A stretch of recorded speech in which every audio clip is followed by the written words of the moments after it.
आज तर माझी ट्रेन जाता जाता राहिली असती. आधीच मला सकाळी निघायला लेट होतं आणि त्यात हे कोणीतरी लॉक लावलेलं आणि मला ते माहितीच नव्हतं.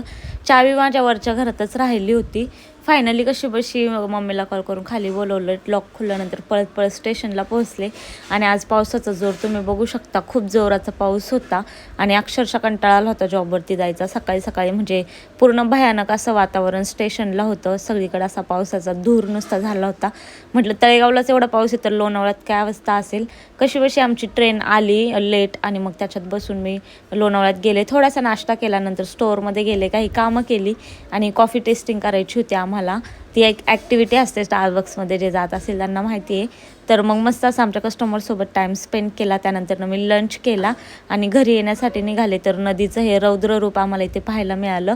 कामशेतची नदी सगळ्यांनाच माहिती आहे, जी इतर वेळी खूप सुंदर दिसते पण पावसाळ्यात तिचा हा रौद्र असा अवतार तुमच्यासोबत मी इथे शेअर करते. आय होप तुम्हाला ब्लॉग आवडला.